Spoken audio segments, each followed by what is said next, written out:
Hi there, guys.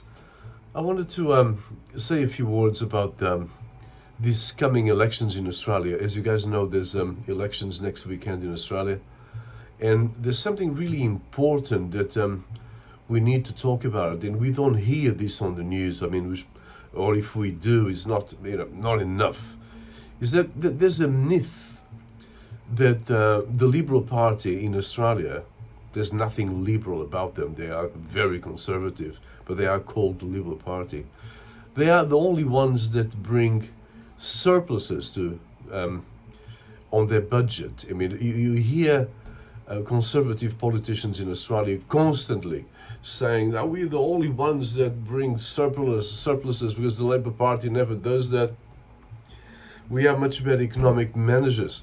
I mean, where does this come from? I mean, if you look at the last surplus that John Howard brought, I don't know what, a few years ago.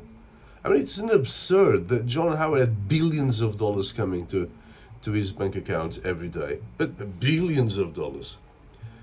And he cut money on programs in arts. He cut money on Medicare.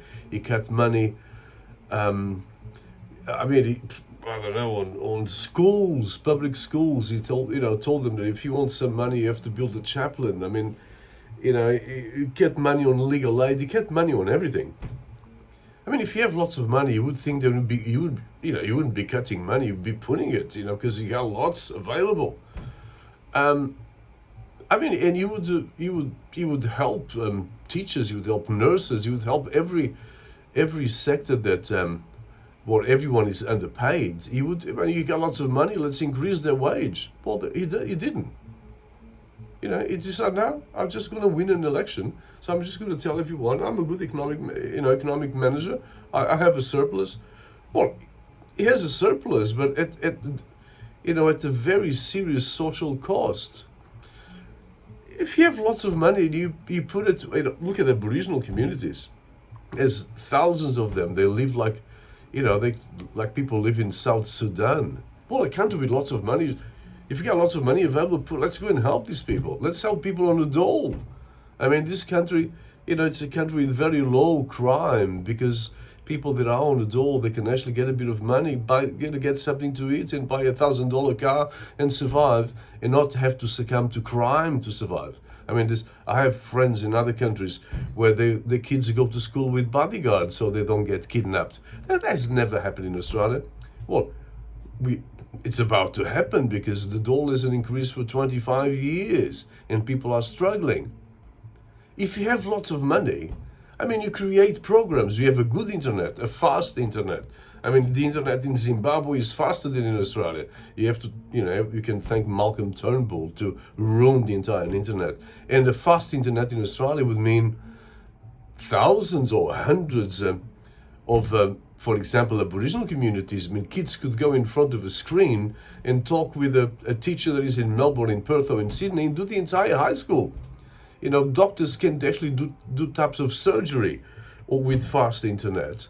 The advantages for Australia to have a fast internet are just great. We miss out. The internet in Australia is still shameful. It's bad. I mean, you have lots of money. You create a space program like lots of countries are now. It's the new economy, the new thing, and even Luxembourg, Iran is a space program. You invest in renewables. There's lots of things you can do when you have lots of money. Instead of misleading people and telling, oh, I've got lots of money, I'm a good economic manager, vote for me. What a fallacy. What a bunch of liars. You have lots of money. Why don't we have bullet trains in Australia? I mean, those trains, they travel at 300 kilometers an hour. You can live in Wollongong or Newcastle and work in Sydney and vice versa. You can live in Hervey Bay and work in Brisbane. I mean, the distance in Australia is atrocious. That would be a great thing to do if you have lots of billions of dollars extra. Nah, the Liberal Party, the Conservative Party, they don't do anything like that. They just lie to you they are good economic managers, but they are horrendously bad because they don't put money where is needed. They never do.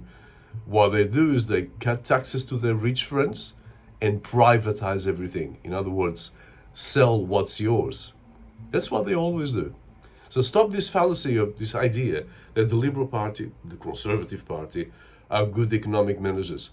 They are not good economic managers. A good government, good governments don't have surpluses. Good governments, they have a controlled deficit, because when there's lots of money, they put it where is needed. Think about it.